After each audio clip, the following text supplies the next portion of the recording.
मंत्रिमंडल के मेरे सहयोगी डॉक्टर जितेंद्र सिंह जी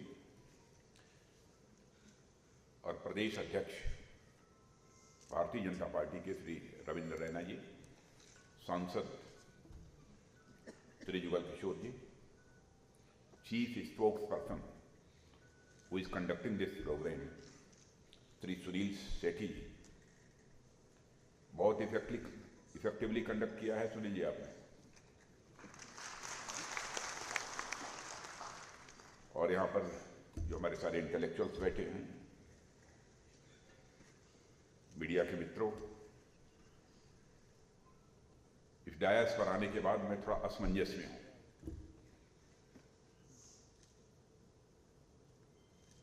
पहले मैंने देखा कि शायद सेवा और सुशासन पर चर्चा करने के लिए यहां पर आप सबको आमंत्रित किया गया है, लेकिन मेरी तैयारी तो इंटरनल और एक्सटर्नल सिक्योरिटी को लेकर थी।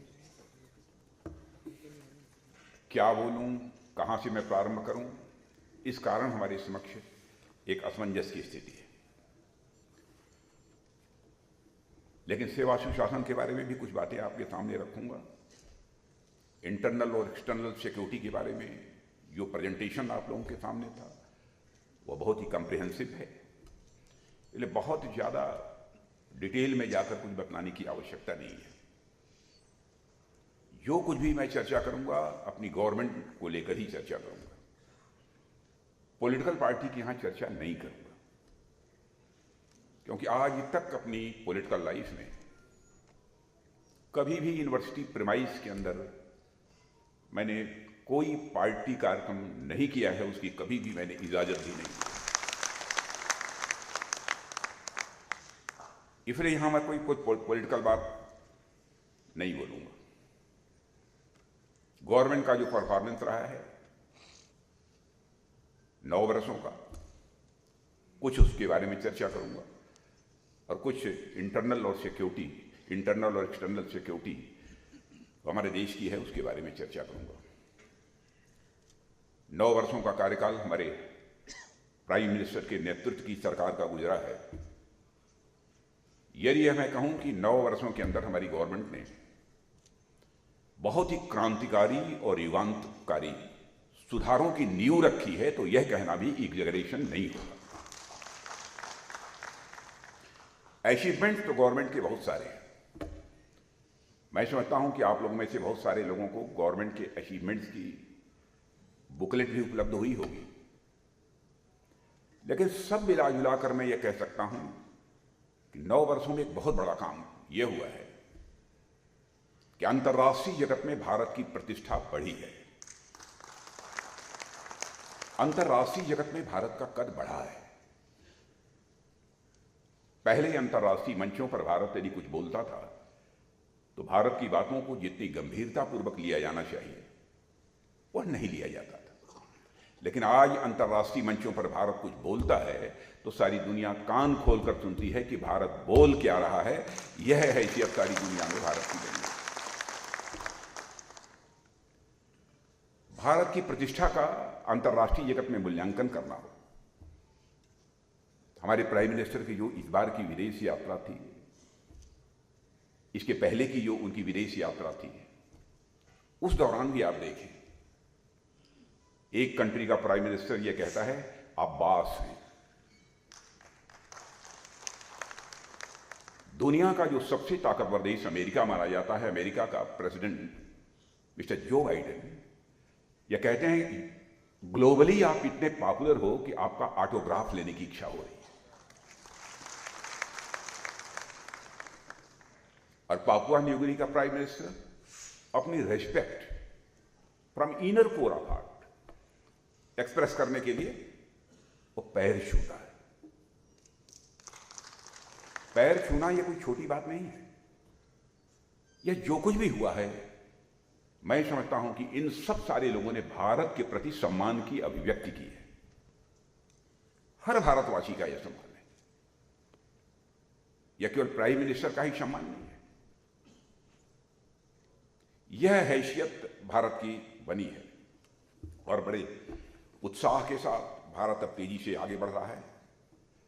और मुझे तो प्राइम मिनिस्टर की वह बात याद आती है जब उन्होंने कहा था 2014 में हम और वह, मैं पार्टी के राष्ट्रीय अध्यक्ष के रूप में, वो प्राइम मिनिस्ट्रियल कैंडिडेट के रूप में, एक सार्वजनिक सभा में मौजूद थे। उन्होंने कहा था, सौगंध मुझे इस मिट्टी की, देश नहीं मिटने दूंगा, देश नहीं झुकने दूंगा।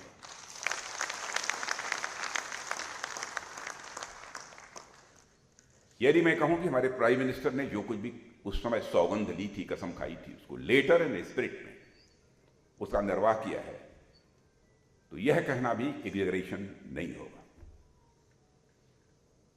आर्थिक दृष्टि से यदि आप देखें, 2014 में जब हमारी गवर्नमेंट बनी थी तो उस समय इकोनॉमी की साइज के मामले में भारत दुनिया में लगभग 10वें-11वें स्थान पर खड़ा था, लेकिन 9 वर्षों के अंदर ही हमारा भारत वहां से जंप लेकर दुनिया की टॉप 5 कंट्रीज में आकर खड़ा हो गया। मैं देख रहा था मॉर्गन स्टैनले, एक फाइनेंशियल फर्म है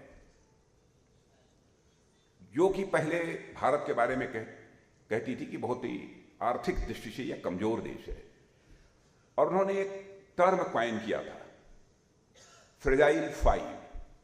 तो फ्रेजाइल 5 में कुछ कई कंट्री थी, ब्राजील था, इंडोनेशिया थी, साउथ अफ्रीका, उसमें भारत का भी नाम रखा था। 2013 की बात मैं कर रहा हूं, जब मॉर्गन स्टैनले, इस फर्म ने पूरे वर्ल्ड की इकॉनमी की चर्चा करते हुए यह बात कही थी, और उसी में उन्होंने फ्रेजाइल 5 का लड़खड़ाती हुई, टूटती हुई, कमजोर अर्थव्यवस्था की बात कही थी, 5 कंट्रीज की, तो उनमें भारत भी शामिल था। अब जानते हैं, वही मॉर्गन स्टैनले फर्म यह कहती है कि इस पॉसिबिलिटी को भी रूल आउट नहीं किया जा सकता कि 2027 आते आते, यानी 4 वर्षों के अंदर भारत दुनिया की टॉप 3 इकोनॉमीज में आकर खड़ा हो जाएगा। लेकिन मैं जानता हूं इस सच्चाई को, कि सारी दुनिया भी जानती है, पावर परचेजिंग पैरिटी के मामले में आज ही हमारा भारत दुनिया के 3 देशों में आकर खड़ा हो गया। पावर परचेजिंग पैरिटी के मामले में यह हैसियत सारी दुनिया में भारत की बनी है। अब एक घटना, रूस और यूक्रेन के युद्ध चल रहा है।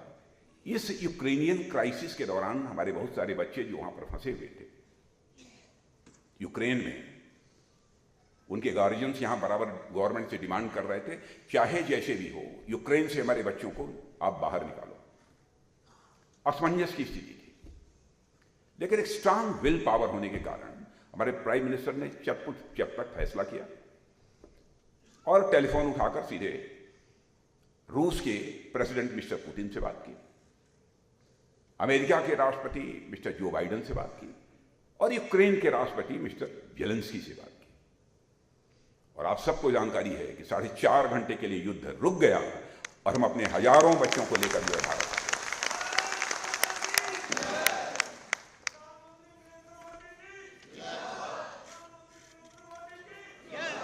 भारत के बारे में एक धारणा यह भी थी कि भारत बहुत कमजोर देश है,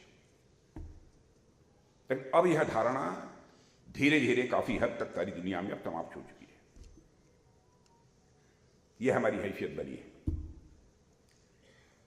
उरी और पुलवामा की जो घटना हुई, मैं ही गृह मंत्री था, बहुत ही दुर्भाग्यपूर्ण घटना थी, और जब मैं अपने शहीद जवानों का 100 अपने कंधे पर लेकर आगे बढ़ रहा था, उस समय जो हमारी स्थिति थी, हमारी उसको शब्दों में बयान नहीं कर सकता। जाने के बाद तुरंत प्राइम मिनिस्टर के साथ एक बैठक हुई। बहनों भाइयों, मैं इस प्राइम मिनिस्टर के विल पावर की मैं सराहना करना चाहूंगा। 10 मिनट भी नहीं लगे थे कि चटपट फैसला कर दिया, और आपने देखा कि उसके बाद हमारे सेना के जवानों ने सीमा के इस पार ही नहीं बल्कि उस पार जाकर आतंकवादियों का सफाया करने में काफी कामयाबी हासिल की। यानी भारत की ने यह मैसेज सारी दुनिया को देने में कामयाबी हासिल की कि भारत अब पहले जैसा भारत नहीं रहा। भारत ताकतवर भारत बनता जा रहा है। जरूरत पड़ी तो भारत सीमा के इस पार भी मार सकता है और जरूरत पड़ी तो सीमा के उस पार भी जाकर भारत मार सकता है। यह सब सारी चीजें मैंने विशेष रूप से इसलिए कही कि जिनके कारण की भारत की प्रतिष्ठा अंतर्राष्ट्रीय जगत में बढ़ी है। कमिटमेंट का जहां तक प्रश्न है, पार्टी का अध्यक्ष होने के नाते और उसके पहले भी सामान्यतः इलेक्शन मैनिफेस्टो जब तैयार होता रहा है तो पिछले 2 चुनावों से हमारी उसमें प्रमुख भूमिका रही है। 2014 में तो स्वयं ही नेशनल प्रेसिडेंट था पार्टी का, इस कारण रोल था ही, सब कुछ देखना ही था।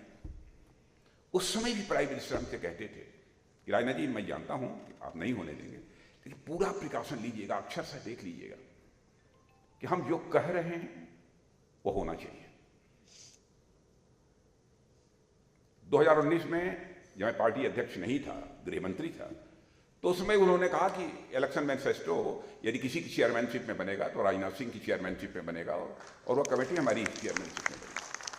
और उन्होंने कहा सावधानी बरतिए, ऐसा कुछ ना हो कि हम कमिट कर दें इस देश के साथ और हम उसको पूरा नहीं कर पाए। और यह बात मैं समझ रहा था कि ये क्यों कह रहे हैं, क्योंकि सच्चाई को कोई नकार नहीं सकता। बहुत पॉलिटिकल लीडर्स कहते कुछ हैं, करते कुछ हैं। और मैं समझता हूं पॉलिटिक्स में लोगों के वर्ड्स और डीड्स, कृति और कथन में अंतर होने के कारण ही भारत की राजनीति और भारत के नेताओं पर से पहले जनता का विश्वास धीरे धीरे कम होता चला गया और यह विश्वसनीयता का संकट यानी क्राइसिस ऑफ क्रेडिबिलिटी, यह लगातार गहरी होती चली गई। लेकिन मैं कह सकता हूं कि हमारे प्राइम मिनिस्टर ने यह संकल्प लिया कि हम भारत की राजनीति में पैदा हुए इस क्राइसिस ऑफ क्रेडिबिलिटी को हम चुनौती के रूप में स्वीकार करते हैं और इस पर विजय प्राप्त करेंगे। उठाकर देख लीजिए मैनिफेस्टो, जो कहा था अक्षर से उसका पालन किया, जो कहा था अक्षर से उसका पालन किया। मैं मानता हूं कि डेमोक्रेटिक कंट्रीज में क्रेडिबिलिटी का होना पॉलिटिशियंस का यह बहुत ही आवश्यक है और बहुत बड़ी पूंजी होती है ये क्रेडिबिलिटी। तो उसको भी स्टैब्लिश करने में हम लोगों ने काफी हद तक एक बड़ी कामयाबी हासिल की है। करप्शन की बात मैं करता हूं। प्राइम मिनिस्टर ने कहा था कि न मैं खाऊंगा और न खाने दूंगा। तो लोगों ने कहा क्या कह रहे हैं, न खाऊंगा न खाने दूंगा। सच्चाई यह है कि मुझे भी पहले समझ में नहीं आ रहा था कि ठीक है आप खाएंगे नहीं, मान लिया, खाने नहीं देंगे यानी भ्रष्टाचार पर आप अंकुश कैसे लगा देंगे? मेरे सामने भी असमंजस की स्थिति, मैं सोच नहीं पा रहा था। वो प्रधानमंत्री बन चुके थे, महीने 1.5 महीने की बात है, मैं गृह मंत्री के रूप में, हम दोनों लोग बैठे थे और एक वो मीटिंग उन्होंने आमंत्रित की थी, उसमें मुझे भी बुलाया था। उस समय प्रधानमंत्री जनधन योजना के अंतर्गत सभी के अकाउंट्स खोलने की बात हो रही थी। तो मैं बैठक समाप्त होने के बाद मैंने कहा कि ये बताइए मोदी जी कि इतनी जल्दी सब अकाउंट्स खुल जाएंगे लोगों के? उन्होंने कहा खुलेंगे। मैंने कहा इसका पर्पज क्या है? कहा राजनाथ जी आगे देखिए।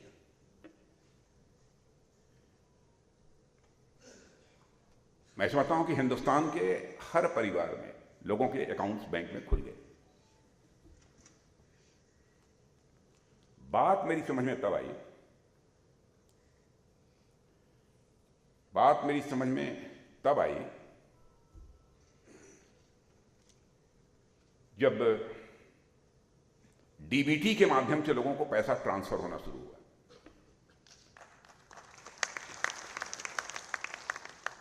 और मुझे बात राजीव गांधी जी की याद आई। राजीव गांधी जी हमारे देश के प्रधानमंत्री थे। उन्होंने कहा कि मैं क्या करूं, मैं 100 पैसा ऊपर से भेजता हूं, बामुश्किल 15 पैसा नीचे तक लोगों के पास पहुंच पाता। ये एक प्रकार से लाचारी व्यक्त की थी। मैं प्रधानमंत्री राजीव गांधी की आलोचना नहीं कर रहा हूं, और सामान्यतः राजनीतिक क्षेत्र में काम करते हुए मुझे आपने कभी नहीं सुना होगा मैंने किसी प्रधानमंत्री को क्रिटिसाइज किया। पॉलिसी को लेकर तो जरूर कुछ बातें हो सकती, मैं क्रिटिसाइज नहीं कर रहा हूं, क्योंकि मैं मानता हूं कि प्रधानमंत्री, राष्ट्रपति ये व्यक्ति नहीं होते, संस्था होते हैं। They are not individual but they are institutions. इसलिए मैं आलोचना नहीं कर रहा। उन्होंने एक मजबूरी व्यक्त की थी प्राइम मिनिस्टर रहते हुए, और उसको चैलेंज के रूप में यदि किसी ने स्वीकार किया तो आज के प्राइम मिनिस्टर श्री नरेंद्र मोदी जी ने स्वीकार किया। आज यदि 100 पैसा बैंकों से चलता है, 100 का 100 पैसा लोगों की जेब में पहुंच रहा है। करप्शन केवल भाषण देकर न तो मिनिमाइज किया जा सकता है, रूट आउट करना तो बहुत बड़ी बात है। मैं यह दावा नहीं कर रहा हूं कि करप्शन को हमने रूट आउट कर दिया, ये कोई नहीं कर सकता। पता नहीं सतयुग में रहा होगा कि नहीं रहा होगा, मैं नहीं जानता। लेकिन करप्शन को भाषण देकर मिनिमाइज नहीं किया जा सकता। करप्शन को यदि मिनिमाइज किया जा सकता है तो सिस्टम में बदलाव लाकर ही मिनिमाइज किया जा सकता है, और इस काम को भी हमारे प्रधानमंत्री ने प्रारंभ किया है। और 9 वर्षों में बहुत सारे काम किए हैं। उन सब सारे कामों की बहुत डिटेल में जाकर चर्चा करने की जरूरत नहीं है। कितने एम्स बनवाए हैं, 22 एम्स हो गए। कहाँ पहले कितने, एक एम्स था ना, 22 एम्स हो गए, 225 मेडिकल कॉलेज हो गए। प्राइम मिनिस्टर ये कहते हैं कि मैं तो चाहता हूं कि यदि छोटा जिला हो तो उसकी बात छोड़ दीजिए, नहीं तो लगभग अधिकांश जिलों में, जितने बड़े जिले, कम से कम एक मेडिकल कॉलेज वहां जरूर होना चाहिए। ऐसे 225 मेडिकल कॉलेज खुल गए। मेट्रो सेवाओं का जहां तक प्रश्न है, बहुत सारी हो गई। एक बहुत बड़ी बात हुई है नौजवानों के अंदर, एक सेंस ऑफ कॉन्फिडेंस, एक विश्वास का भाव जो पैदा हुआ है, और साथ ही साथ एक जिसे कहते हैं ना, कुछ नया करने की, कुछ नया कर कुछ निकालने की एक जो ललक होती है मन के अंदर, वह नौजवानों के अंदर पैदा हुई है। एक आत्मविश्वास पैदा हुआ है। जहां तक मेरी जानकारी है, 2014 के पहले इस देश में बामुश्किल स्टार्टअप्स 400, 500, 600 के आसपास हुआ करते थे। आज हमारे देश में नौजवानों ने एक करिश्मा किया है कि स्टार्टअप्स का नंबर अप्रॉक्सीमेटली 1 लाख तक पहुंच गया है। 1 लाख तक, 400, 500 और कहां 1 लाख। और यूनिकॉर्न्स का वो भी अप्रॉक्सीमेटली 100 है। बीच में तो 107 हो गया था, लेकिन वो 2, 3, 4 ये नंबर घटता बढ़ता रहता है। यह उनकी संख्या हो गई है। एक्सपोर्ट हो, इंपोर्ट हो, हर में भारत को एक अच्छी खासी कामयाबी हासिल हुई है। मैं यहां का डिफेंस की भी मैं चर्चा कर देना चाहता हूं कि डिफेंस के क्षेत्र में क्या हुआ है, उसकी जानकारी आपको प्रेजेंटेशन के माध्यम से मिल ही गई है। और डॉक्टर जितेंद्र सिंह जी ने भी कुछ बातें आप सबके सामने रखी हैं। लेकिन प्रारंभ से ही हमारे प्राइम मिनिस्टर का कहना था कि हमको सेल्फ रिलायंस, आत्मनिर्भरता हासिल करने की जरूरत है। हम बराबर तोप हों, गोले हों, एमिनिशंस हों, जो कुछ भी हों, मिसाइल्स, हर चीज बाहर से ही बराबर इंपोर्ट करते रहेंगे। आज ये नहीं कह रहा हूं कि अब हमने इंपोर्ट करना बंद कर दिया है। आज हमारी आवश्यकता है, हम अपनी डिफेंस प्रिपेयर्डनेस किसी भी सूरत में कमजोर नहीं होने देंगे। जरूरत है तो थोड़ा करेंगे, कर रहे हैं। लेकिन इन सब सारे डिफेंस आइटम्स की मैन्युफैक्चरिंग भी हम भारत में प्रारंभ कर चुके हैं और उसको लगातार आगे बढ़ा रहे हैं। और डिफेंस मैन्युफैक्चरिंग जो हम यहां कर रहे हैं, उसका परिणाम यदि देखना हो तो लगभग 900 करोड़ का एक्सपोर्ट 2013 में भारत का होता था डिफेंस आइटम्स का। आज वह एक्सपोर्ट बढ़कर 16,000 पहुंच गया है। और मैं समझता हूं कि कुछ ही महीनों के अंदर वह 20,000 करोड़ क्रॉस करेगा, जो अब तक की बातचीत हुई है।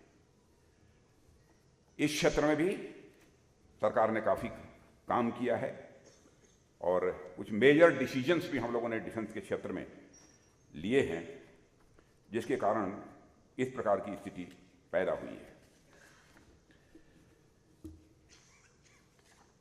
और आपने देखा होगा कि हमारा प्राइम मिनिस्टर का बराबर जोर रहा है कि मेक इन इंडिया, भारत में बनाओ, और मेक फॉरवर्ड, और सारी दुनिया के लिए बनाए। इसी लक्ष्य को सामने रखकर हम लोग लगातार अपने कदम आगे बढ़ा रहे हैं। जहां तक सिक्योरिटी का प्रश्न है, सिक्योरिटी के फ्रंट पर भी गवर्नमेंट ने बहुत कुछ किया है। हमारे लिए राष्ट्रीय सुरक्षा की दृष्टि से 4 डायरेक्टिव प्रिंसिपल्स हैं, नीति निर्देशक तत्व हम जिसे कहते हैं। जब हम भारत की राष्ट्रीय सुरक्षा की बात करते हैं मित्रों, तो सबसे पहले बात सीमाओं की सुरक्षा की आती है, क्योंकि यदि सीमाएं सुरक्षित नहीं होंगी तो हमारा राष्ट्र भी किसी भी सूरत में सुरक्षित नहीं होगा। सीमा सुरक्षा की दृष्टि से हम 7 देशों के साथ लगे हुए 15,106 किलोमीटर लंबे लैंड बॉर्डर्स की निगरानी तो करते ही हैं, साथ ही साथ 7,516.6 किलोमीटर लंबी कोस्ट लाइन और कई लाख वर्ग किलोमीटर, जहां तक मेरी जानकारी है अप्रॉक्सीमेटली 21.72 लाख स्क्वायर किलोमीटर के एक्सक्लूसिव इकोनॉमिक जोन की भी रखवाली की हम लोग करते हैं। पिछले लगभग 75 ईयर्स में लैंड और मैरीटाइम बाउंड्रीज पर हमें बहुत सारी चुनौतियों का सामना करना पड़ा है, मगर हमारी सेनाओं और सुरक्षा बलों ने मिलकर उस चुनौती का डटकर सामना किया है और उस पर विजय प्राप्त की है। साथियों, जब से हमारा यह भारत आजाद हुआ है, कई भारत विरोधी ताकतों की लगातार कोशिश रही है कि या तो सीमाओं पर या फिर सीमाओं के रास्ते से भारत के भीतर अस्थिरता का माहौल पैदा किया जाए। पाकिस्तान की जमीन से इसके लिए बड़े पैमाने पर लगातार कोशिश की गई है। आप लोग पड़ोसी हैं, अच्छी तरह जानते होंगे। और पाकिस्तान की तरफ से भारत को चोट पहुंचाने की कितनी बार और कैसी कैसी नापाक कोशिशें हुई हैं, इस पर मैं बहुत विस्तार में नहीं जाना चाहूँगा। मैं यह कहना चाहता हूं कि सीमा पार से प्रायोजित जो आतंकवाद है, आतंकवाद ने इस देश में हजारों निर्दोष नागरिकों की जानें दी हैं। दुर्भाग्य से आतंकवाद को प्रायोजित करने वाली ताकतों को सही जवाब देने में देरी हुई। देरी ही नहीं बल्कि यूपीए सरकार के बारे में कहूं कि जितना इफेक्टिव स्टेप लेने चाहिए थे हो नहीं पाया, और पाकिस्तान को ही आतंकवाद से प्रभावित देश मानने की हम लोगों ने एक बार गलती कर दी थी कि पाकिस्तान भी आतंकवाद से यह प्रभावित देश है। प्रधानमंत्री नरेंद्र मोदी के नेतृत्व में हमारी सरकार ने आतंकवाद के खिलाफ प्रभावी कार्रवाई प्रारंभ की, इसकी जानकारी है आपको। और पहली बार देश ही नहीं, दुनिया ने जाना कि जीरो टॉलरेंस अगेंस्ट टेररिज्म का मतलब क्या होता है, यह दुनिया ने समझा। और आतंकवाद के खिलाफ हमारी सरकार ने, जैसा हमने बताया कि उरी और पुलवामा की घटना हुई, उसके बाद क्या किया, भारत और विशेष रूप से जम्मू कश्मीर ने लंबे समय तक आतंकवाद का दंश झेला है। और यहां के लोग इस बात को भी अच्छी तरह जानते हैं कि आतंकवाद का जहर समाज को कैसे जड़ों से खोखला कर देता है। आतंकवाद का पूरा नेटवर्क यहां जम्मू और कश्मीर में दशकों से काम कर रहा था। आज उस नेटवर्क को काफी हद तक कमजोर करके उसके खिलाफ सख्त कार्रवाई की गई है। और हमने आतंकवाद की फंडिंग पर भी रोक लगाई है, हथियारों और ड्रग्स की सप्लाई पर भी हमने रोक लगाई है। और आतंकवादियों के सफाई के साथ साथ जो अंडरग्राउंड वर्कर्स का नेटवर्क यहां काम करता था, उसे भी छिन्न भिन्न करने की हम लोगों ने भरपूर कोशिश की है। और इस काम को करने के लिए जहां पर विल पावर की जरूरत होती है, वहीं उन कंस्ट्रेंट्स को भी समाप्त करने की भी जरूरत थी, और जो ऐसे राष्ट्र विरोधी ताकतों के खिलाफ प्रभावी करने की राह में बाधा बनते हैं। और साथियों, आर्टिकल 370, 35A को लेकर जो कुछ भी करना चाहिए वो हम लोगों ने किया, कमिटमेंट था, उस कमिटमेंट को पूरा किया। और हमने इस धारा 370 को समाप्त कर दिया और दशकों में जो नाइंसाफ जम्मू और कश्मीर की जनता के साथ हो रही थी नाइंसाफी, उनके साथ हम लोगों ने इंसाफ किया है। और मैं इसे जम्मू कश्मीर की जनता के साथ ही इंसाफ नहीं मानता हूं, बल्कि भारत देश के साथ इंसाफ मानता हूं, क्योंकि धारा 370 के तहत जो जम्मू कश्मीर को स्पेशल स्टेटस प्राप्त था, उसका कोई लाभ होता तब तो बात समझ में आती, लेकिन कोई लाभ भी नहीं हो रहा था, इसलिए हमको समाप्त करना पड़ा। आतंकवाद को स्टेट पॉलिसी की तरह इस्तेमाल करने वाले देशों को यह अच्छी तरह से समझना होगा कि यह खेल अब लंबा नहीं चलने वाला है। आतंकवाद के खिलाफ आज दुनिया के अधिकांश बड़े देश एक मत हो चुके हैं और एक मन हो चुके हैं। एक समय था जब दुनिया का सबसे ताकतवर देश अमेरिका आतंकवाद को एक पॉलिटिकल वेपन की तरह देखता था, पर 9/11 की घटना के बाद उसका नजरिया बदला और अमेरिका यह मानता है कि आतंकवाद मानवता के खिलाफ एक वैश्विक अपराध है और terrorism is a global crime against humanity. अब अमेरिका भी ये बोलता है, यहां तक कि मुस्लिम देशों में भी यह नजरिया बन चुका है कि टेररिज्म इज अनएक्सेप्टेबल। यानी भारत जो बात कई सालों से कह रहा था, वही बात अब लगभग पूरी दुनिया मानने लगी है। अभी प्रधानमंत्री मोदी जी ने अमेरिकी राष्ट्रपति मिस्टर जो बाइडेन के साथ एक ज्वाइंट स्टेटमेंट जारी किया है। शायद समाचार पत्रों में आपने उसे देखा होगा और उसे पढ़ने पर साफ पता चलता है कि आज भारत ने आतंकवाद के मुद्दे पर कैसे अमेरिका सहित पूरे विश्व की मानसिकता को बदलने में कामयाबी हासिल की है। पूरे विश्व की मानसिकता आप उठाकर पास हिस्ट्री देख लीजिए बहुत सारे देशों की कि आतंकवाद के मुद्दे पर उनकी क्या अप्रोच रही है। इस ज्वाइंट स्टेटमेंट में एक बात साफ हो गई है कि यूएन लिस्टेड टेरर ऑर्गेनाइजेशंस, जिनमें लश्कर-ए-तोयबा, जैश-ए-मोहम्मद, हिजबुल मुजाहिदीन शामिल हैं, उनके खिलाफ कंसर्टेड एक्शन होना चाहिए। यह अमेरिका और इंडिया के बीच का जो ज्वाइंट स्टेटमेंट है, उसमें यह बात कही गई।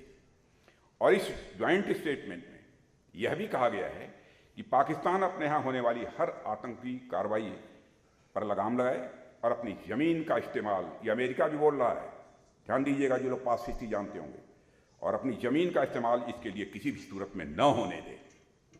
साथ ही 26/11 और पठानकोट के हमलों के दोषियों पर कार्रवाई करे।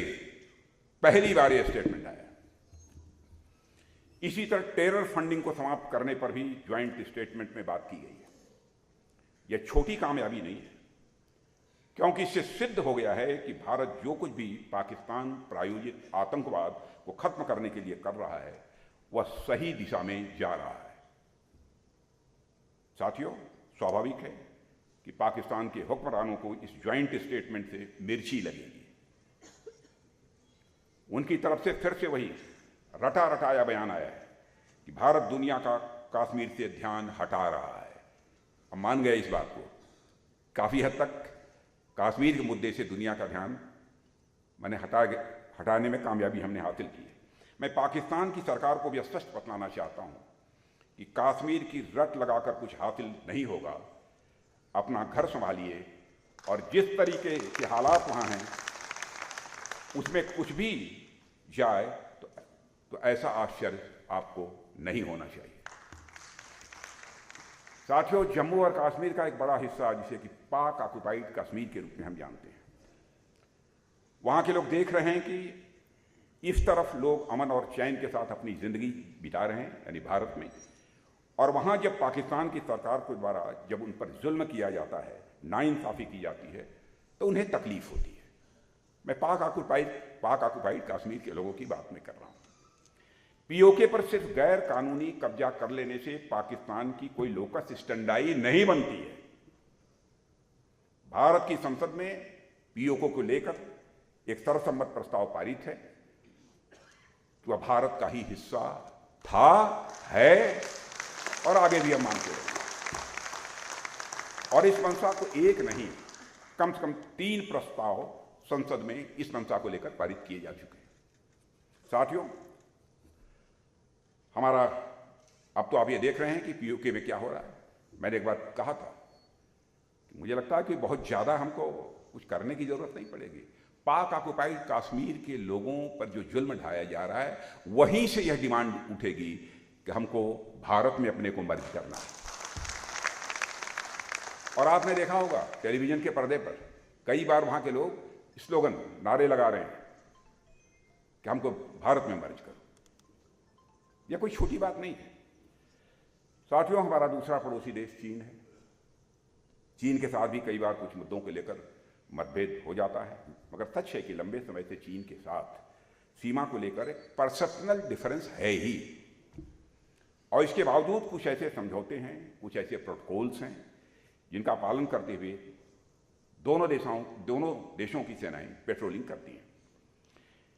यह समझौते नरसिम्हा राव जी के समय में, अटल जी के समय में और डॉक्टर मनमोहन सिंह जी के समय में दोनों देशों की सहमति के आधार पर भी हुए हैं। 2020 में पूर्वी लद्दाख में जो विवाद हुआ था, उसका कारण था कि चीन की सेनाओं ने एग्रीड प्रोटोकॉल्स को नजरअंदाज किया था।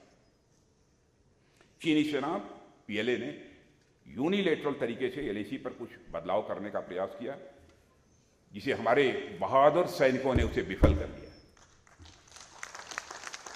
गलवान की उस घटना का भी मैं जिक्र करना चाहूंगा कि उस घटना को 3 वर्ष गुजर चुके हैं, मगर जिस शौर्य पराक्रम के साथ साथ संयम का परिचय भी हमारी भारतीय सेना ने दिया है, वह देश कभी भूल नहीं सकता है। बहनों भाइयों, मैं देश का रक्षा मंत्री होने के नाते में आने वाली पीढ़ियां भी हमारे जाबाज सैनिकों पर गर्व करेंगे। दूर दराज बैठे हुए लोगों को इसका अंदाज नहीं लग पाता। बराबर डे टू डे की रिपोर्टिंग मुझे होती थी। मैं जानता हूं किन परिस्थितियों में हमारे नौजवान लड़ते हैं, कितनी बहादुरी के साथ लड़ते हैं, कितनी हिम्मत के साथ लड़ते हैं। बहुत सारी बातें हैं, लेकिन सार्वजनिक रूप से उनकी चर्चा भी मैं नहीं कर सकता। मगर इतना मैं जरूर कहूंगा कि जब भी गलवान का इतिहास लिखा जाएगा, तब पूरा देश हमारे सेना के जवानों के शौर्य और पराक्रम पर गर्व करेगा। मेरे बहनों भाइयों, यह बात मैं पूरे विश्वास के साथ आपके सामने कहना चाहता हूं। और मुझे तकलीफ तब होती है जब सरकार को कटघरे में खड़ा करने के प्रयास में हमारे देश के सैनिकों के पराक्रम पर भी प्रश्न चिन्ह लगा दिया जाता है। नहीं होना चाहिए। भारतीय सेनाओं की प्रतिष्ठा, उनकी बहादुरी और उनकी निष्ठा पर भारतवासियों को नाज है। रहा सवाल चीन के कब्जे का, तो मैं यहां फिर से दोहराना चाहूंगा, 2013 के बाद एलएसी से सटी भारतीय सीमा पर बराबर कुछ न कुछ हरकतें होती रही हैं, इसमें कोई हर्ज नहीं है। लेकिन बहुत बड़ा कब्जा हमारी गवर्नमेंट आने के बाद हो गया हो, बहुत बड़ा बदलाव कोई हो गया है, इसे मैं खारिज करता हूं। भारत और चीन के बीच सीमा के विवाद का हल बातचीत के रास्ते और शांतिपूर्ण तरीके से हो, हम ये चाहते हैं। मिलिट्री और डिप्लोमेटिक लेवल पर बातचीत इस समय चल नहीं रही है। मैं आप सभी को आश्वस्त करना चाहता हूं कि हम भारत की सीमा, उसके सम्मान और उसके स्वाभिमान से किसी भी सूरत में समझौता नहीं करेंगे। सीमाओं की पवित्रता को हम कतई भंग नहीं होने देंगे। मित्रों, चीन के साथ 1962 में जो हुआ, उससे हमने बहुत कुछ सबक लिया है। उस समय देश में बॉर्डर इंफ्रास्ट्रक्चर की स्थिति बहुत ही खराब थी। आज स्थिति बहुत तेजी से बदल रही है। हमारी सरकार ने रोहतांग में अटल टनल का निर्माण किया है। यह प्रोजेक्ट लंबे समय से लटका हुआ था। हमारी सरकार ने 26 सालों का काम 6 साल में करके दिखाया है। जितने हाई अल्टीट्यूड पर यह अटल टनल बना है, उतने हाई अल्टीट्यूड पर इतना बड़ा टनल विश्व में कहीं भी किसी दूसरे देश में आपको नहीं मिलेगा। इसका स्ट्रेटेजिक इंपॉर्टेंस भी है और यह टनल उत्तरी सीमाओं पर सेनाओं के आवागमन को बहुत सुगम बनाता है और एक इसका स्ट्रेटेजिक एडवांटेज भी हम सबको है। साथियों, आज तो लद्दाख में 19,000 फीट की ऊंचाई पर दुनिया की सबसे ऊंचाई पर रोड बना दी है हम लोगों ने। ये उमलिंगला पास पर रोड बनाकर बीआरओ ने दुर्गम इलाकों को भी जोड़ दिया है। अब बॉर्डर रोड ऑर्गेनाइजेशन लद्दाख में 135 किलोमीटर लंबा एक और हाईवे बना रहा है, जो डेमचोक और चुशूल को जोड़ देगा। यानी पैंगांगसो तक पहुंचने का रास्ता पहले के कंपैरिजन में काफ़ी हद तक आसान हो जाएगा। आज बॉर्डर रोड्स ऑर्गेनाइजेशन बड़ी तेज़ी से देश के सभी सीमावर्ती इलाकों में सड़कों का, ब्रिजेस का और अन्य इंफ्रास्ट्रक्चर प्रोजेक्ट्स का भी निर्माण कर रहा है। और लद्दाख ही नहीं, जम्मू कश्मीर, हिमाचल, उत्तराखंड, अरुणाचल प्रदेश, सभी सीमाई राज्यों में इंफ्रास्ट्रक्चर डेवलपमेंट का कार्य जारी है।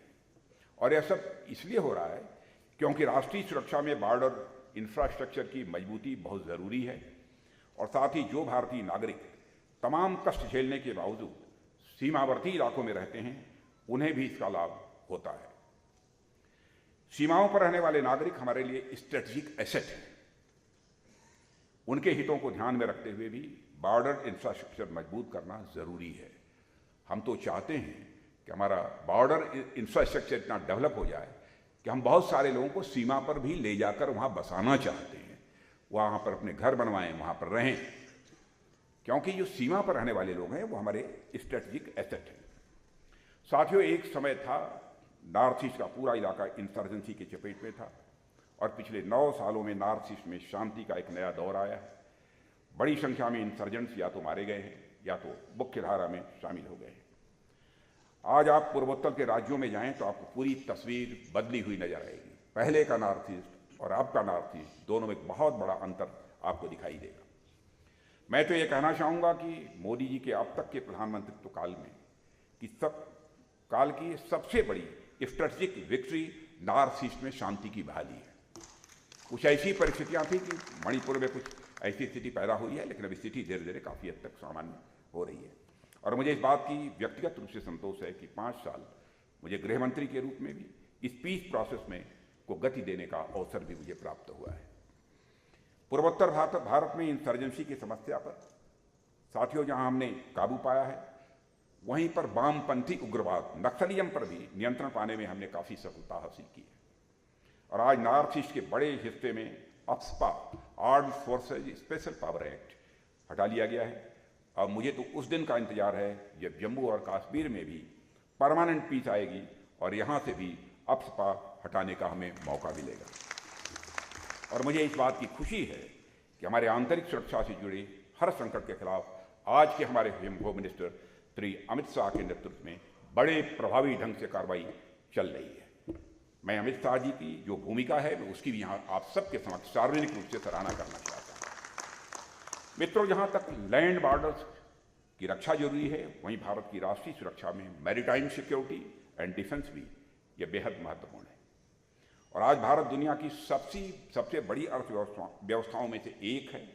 भारत की ज्योग्राफिक लोकेशन ऐसी है कि भारत अपनी इकॉनमी के साथ साथ ग्लोबल इकॉनमी और ट्रेड की दृष्टि से भी एक बड़ी भूमिका निभा रहा है। आज भारत दुनिया की, जैसा हमने बताया, 5वीं सबसे बड़ी अर्थव्यवस्था और बन चुका है और तीसरी सबसे बड़ी अर्थव्यवस्था बनने की ओर अग्रसर है। मैरीटाइम सिक्योरिटी और कोऑपरेशन को बढ़ाने के लिए भारत ने एक स्ट्रेटेजिक विजन की भी संकल्पना की है, जिसे हम security and growth for all in the region यानी सागर के नाम से जानते हैं। सागर के द्वारा हमारे कोस्टल नेबर्स के साथ भारत के आर्थिक और सुरक्षा सहयोग को स्वाभाविक रूप से बढ़ावा मिला है। इसके द्वारा मानवीय सहायता, पायरेसी और आतंकवाद को कम करने में भी काफ़ी मदद मिली है। साथियों, हिंद महासागर का पूरा इलाका जो हम देख रहे हैं, वहाँ पर आज भारतीय नौसेना नेट सिक्योरिटी प्रोवाइडर की भूमिका निभा रही है। नेट सिक्योरिटी प्रोवाइडर की भूमिका हमारी नौसेना निभा रही है।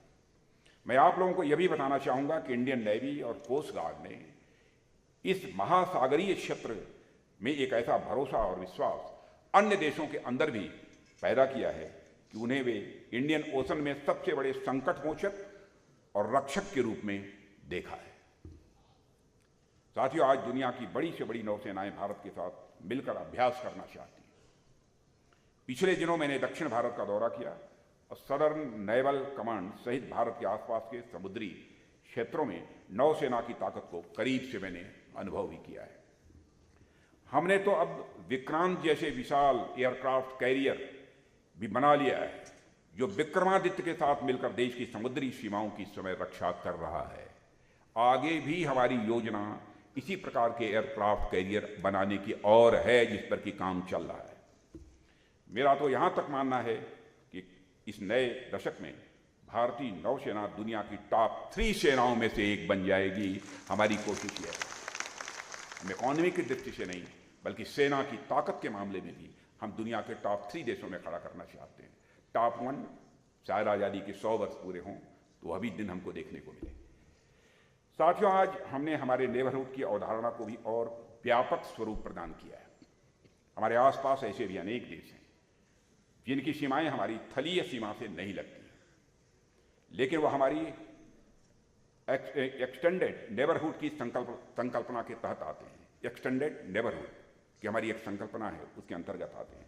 ऐसे आसियान कंट्रीज हैं, सेंट्रल एशियन कंट्रीज हैं, यह सब सारी कंट्रीज हमारे एक्सटेंडेड नेबरहुड के अंतर्गत आती हैं।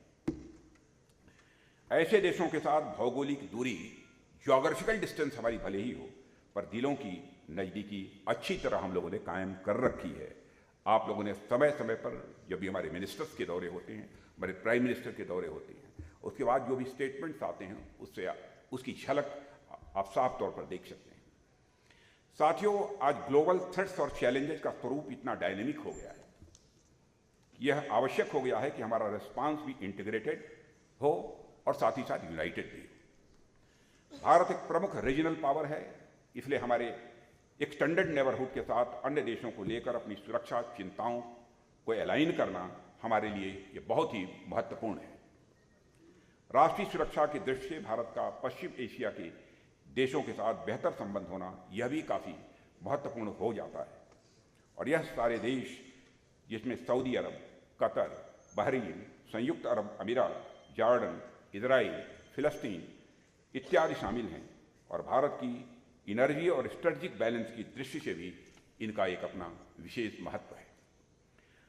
साथ ही इन देशों में बड़ी संख्या में भारतीय नागरिक भी रहते हैं, जो काम और व्यापार के सिलसिले में वहां रहते हैं। प्रधानमंत्री से नरेंद्र मोदी ने विशेष रूप से इस इलाके के देशों के साथ बेहतर संबंध बनाने पर अपना ध्यान केंद्रित किया है। परिणाम सामने हैं। यहाँ के अधिकांश देश आतंकवाद को किसी भी सूरत में समर्थन अब नहीं दे रहे हैं। इनमें से कुछ थे जो समर्थन देते थे। इससे हमारे सुरक्षा संबंधों में काफ़ी सुधार हुआ है और सकारात्मक परिणाम साथियों अब सामने आ रहे हैं। भारत की नेबरहुड फर्स्ट, एक्ट ईस्ट और इंडो पैसिफिक पॉलिसी आपस में एक दूसरे से ये जुड़ी हुई है। साथियों, आजकल इंडो पैसिफिक की खूब चर्चा हो रही है। आप लोगों ने समाचार पत्रों में भी देखा होगा। भारत का दृष्टिकोण इंडो पैसिफिक के लिए काफ़ी पॉजिटिव है, सकारात्मक है, और भारत की क्षेत्र में मजबूती हमारी राष्ट्रीय सुरक्षा के हित में है। मैं आपको ये बताना चाहूँगा कि आने वाले दिनों में इंडो पैसिफिक का क्षेत्र बहुत अहम होने वाला है। और मित्रों, इस ग्लोबलाइज्ड और इंटीग्रेटेड वर्ल्ड में भारत की सिक्योरिटी सिनेरियो का समीकरण तब तक सही नहीं बैठेगा जब तक कि विश्व में मेजर पावर्स के साथ हमारा अच्छा तालमेल न हो। और भारत ने विश्व के ट्रेडिशनल सुपर पावर्स जैसे अमेरिका और रूस के साथ भी बहुत ही सौहार्दपूर्ण तरीके से संबंधों का निर्वाह किया है। कभी कभी कुछ लोगों को कंफ्यूजन भी होता है, लेकिन उसकी चिंता नहीं है। जो भारत के हित में होगा वो हम करेंगे। जबकि इसके साथ साथ हमने ग्लोबल इकोनॉमिक पावर हाउसेज जैसे जापान और साउथ कोरिया के साथ भी अच्छे संबंध बनाए हैं। आज भारत अमेरिका का संबंध वास्तव में एक नेचुरल एलाई के रूप में देखा जा रहा है, और दोनों ही देशों में एक बड़ी समृद्ध लोकतांत्रिक परंपरा, रिच डेमोक्रेटिक ट्रेडिशंस भी हैं, और अब सुरक्षा की दृष्टि से भी दोनों देश बेहद करीब एक दूसरे के आ रहे हैं। और अमेरिका के साथ हमने स्ट्रेटजिक पार्टनरशिप की है, जो हाल में और अधिक गहरी हुई है। साथियों, हम भारत अमेरिका डिफेंस कोऑपरेशन को भी प्रायोरिटी दे रहे हैं, और दोनों देशों के बीच मिलिट्री टू मिलिट्री इंगेजमेंट के विस्तार और information sharing, artificial intelligence, cyber और अंतरिक्ष आपसी लॉजिस्टिक सपोर्ट जैसे क्षेत्रों में भी सहयोग बड़ी तेजी से आगे बढ़ा है। आज भारत अमेरिका रक्षा सहयोग एक नए युग में प्रवेश कर चुका है। अभी प्रधानमंत्री मोदी जी का दौरा हुआ है, वह डिफेंस कोऑपरेशन की दृष्टि से बड़ा ही लैंडमार्क इवेंट है। और यह बहुत बड़ी बात है कि ज्वाइंट स्टेटमेंट में दोनों नेताओं ने डिफेंस इंडस्ट्रियल कोऑपरेशन में आने वाले हर रोड ब्लॉक को दूर करने का संकल्प किया है। और साथियों, अमेरिकी एरोस्पेस कंपनी GE और भारत की HAL के बीच एयरक्राफ्ट इंजन बनने का जो समझौता हुआ है, उससे भारत जेट इंजन बनाने वाला दुनिया का चौथा देश बन जाएगा। अब तेजस विमानों में मेक इन इंडिया इंजन लगेंगे, मेक इन इंडिया इंजन लगेंगे। यह हम सबको सौभाग्य प्राप्त हुआ है। साथियों, भारत अमेरिका दोस्ती को बढ़ाने के लिए MQ-9B ड्रोन खरीदने का भी एक समझौता हुआ है, जो भारत में ही असेंबल होंगे। इनका मेंटेनेंस, रिपेयर, ओवरहॉल भी कहीं पर होगा तो हमारे और आपके देश भारत में ही होगा। कुछ लोगों ने लेकर इसको कुछ विवाद भी खड़ा करने की कोशिश की है, लेकिन मैं साफ कर देना चाहता हूं, उन्हें कहीं कुछ मिलेगा नहीं। DHA ने इस पर अपनी सहमति दी और अमेरिका में समझौता हुआ है। MOD इसका प्रोक्योरमेंट करते समय इसका एक्विजिशन कास्ट कंपेयर करेगी। हम देखेंगे कि जनरल एटॉमिक अन्य देशों में किस दाम पर, किस कीमत पर लोगों को दे रहा है। प्रोक्योरमेंट के जो भी इस्टेब्लिश्ड प्रोसीजर हैं, उन सारे इस्टेब्लिश्ड प्रोसीजर को फॉलो करते हुए ही इसे लिया जाएगा। मित्रों, राष्ट्रीय सुरक्षा की दृष्टि से भारत की सेनाएं सरहदों और सागर तक की सुरक्षा करने में पूरी तरह से सक्षम है। सरकार की तरफ से उन्हें पूरा सपोर्ट और इनकरेजमेंट है। मॉडर्न टेक्नोलॉजी और वेपनरी के साथ उनको लैस करना यह हमारी प्रायोरिटी है, ताकि भारत की सेनाएं दुनिया की मॉडर्न आर्मीज की फ्रंट लाइन में गिनी जाए। यह हमारी दिली ख्वाहिश भी है। यदि हमारी यह प्रायोरिटी नहीं होती तो भारत वायुसेना का न्यू जनरेशन फाइटर प्लेन के लिए 20 सालों का इंतजार अभी खत्म न होता। आज वायुसेना के पास राफेल जैसे 5th generation multi role fighter plane आ चुके हैं और अब भारत की संप्रभुता, अखंडता, सीमा सुरक्षा के लिए किसी भी चुनौती का जवाब देने की हमारी ताकत काफी बढ़ चुकी है। मगर भारत अपनी सामरिक और सैन्य ताकत के लिए आयातित हथियारों पर निर्भर नहीं रहना चाहता। इसलिए इस दृष्टि से, जैसा मैंने कहा, make in India, make for the world, यह जो हमारे प्रधानमंत्री जी का स्लोगन था, उसी आधार पर हम आगे बढ़ रहे हैं और हमारा संकल्प है कि भारत को रक्षा क्षेत्र में आत्मनिर्भर बनाकर ही हम दम लेंगे। साथियों, राष्ट्रीय सुरक्षा का ताना बाना आप सभी जानते हैं कि तभी मजबूत होगा जब भारत अपनी रक्षा जरूरतों को पूरा करने के लिए दूसरों पर निर्भर न रहे। आज रक्षा बजट में भारतीय कंपनियों से सामान खरीदने के लिए अलग से भी बजट की व्यवस्था है। भारतीय कंपनियों से सामान खरीदने के लिए अलग से बजट की व्यवस्था की है और मैं साफ कर दिया है कि अब 75% वेपन भारतीय कंपनियों से खरीदे जाएंगे। 75% बजट का 75%। जो भी सामान खरीदना है हमारी PSU से खरीदिए, हमारी प्राइवेट इंडस्ट्री से खरीदिए। उसके लिए मुकम्मल तौर पर तय कर दिया है। हम पहली ऐसी सरकार हैं साथियों जिसने हथियारों के आयात के लिए खुद पर ही प्रतिबंध लगाया। हमारी सेनाओं की ओर से 411 आइटम्स की, जो डिफेंस हमारे पब्लिक सेक्टर अंडरटेकिंग्स हैं, उनकी तरफ से 4666 आइटम्स की पॉजिटिव इंडिजिनाइजेशन लिस्ट जारी की गई है। पॉजिटिव इंडिजिनाइजेशन लिस्ट का मतलब यह होता है कि हम यह सब सारे सामान एक निर्धारित समय के बाद, 6 महीना तय किया है, 1 साल के बाद, 1.5 साल के बाद, 2 साल के बाद, चाहे जो कुछ भी हो जाए, हम दुनिया किसी दूसरे देश से नहीं लेंगे, बल्कि अपनी देश की धरती पर ही बनाएंगे और भारतवासियों के हाथों से बनाएंगे। इसमें लाइन रिप्लेसमेंट यूनिट, जिसे LRU कहते हैं, हथियार, गोले बारूद, मिसाइल और अन्य रक्षा साजो सामान भी शामिल हैं, जिनका निर्माण अब केवल और केवल हमारे ही देश में होगा। साथियों, भारत की राष्ट्रीय सुरक्षा सुनिश्चित करने के लिए कई स्ट्रक्चरल रिफॉर्म्स यानी ढांचागत सुधार भी किए जा रहे हैं। आप सब जानते हैं कि लंबे समय के बाद देश में एक चीफ ऑफ डिफेंस स्टाफ का भी गठन किया गया है। साथ ही रक्षा मंत्रालय में डिपार्टमेंट ऑफ मिलिट्री अफेयर्स का भी गठन किया गया है और इन्हें आज़ादी के बाद भारत में हुए सबसे बड़े डिफेंस रिफॉर्म्स के रूप में भी काउंट किया जा रहा है। डिफेंस रिफॉर्म्स की इस नीति पर आगे बढ़ते हुए हम एक नए तरीके से थिएटर कमांड्स का निर्माण करने की दिशा में काम कर रहे हैं और यह भी अपने आप में एक क्रांतिकारी सुधार होने जा रहा है। मित्रों, भारत की राष्ट्रीय सुरक्षा को लेकर जिस बड़े पैमाने पर काम चल रहा है वह अपने आप में अभूतपूर्व है। सुरक्षा से जुड़े हर विभाग के बीच एक बेहद अच्छा तालमेल है। इसके बावजूद हम इस बात को लेकर सचेत हैं कि हमारी दृष्टि भारत विरोधी ताकतों के नापाक इरादों और मंसूबों को किसी भी सूरत में फलीभूत न होने दें। आज का विषय तो कुछ और था, जिस पर कि मैंने प्रारंभ में 10-15 मिनट के अंदर अपनी बातें रखी हैं, लेकिन मैंने सोचा कि इंटरनल और एक्सटर्नल सिक्योरिटी पर भी चूँकि प्रेजेंटेशन सामने हुआ है, इसलिए उस पर भी मैं अपनी बात रख दूँ, इसलिए यह बात मैंने आपके समक्ष रखी है। लेकिन यह विषय ऐसा है कि कोई भी समय सीमा इसके लिए कम होगी, और मैं इतना विश्वास के साथ कह सकता हूं कि इस समय जो देश में सरकार प्रधानमंत्री के नेतृत्व में चल रही है, हम किसी भी सूरत में राष्ट्रीय सुरक्षा, राष्ट्रीय स्वाभिमान और राष्ट्रीय उत्थान के मुद्दे पर कोई समझौता नहीं करेंगे, चाहे जिस हद तक जाना हो। इसी के साथ आप सबको धन्यवाद देते हुए और आयोजकों को भी के प्रति आभार व्यक्त करते हुए अपना निवेदन समाप्त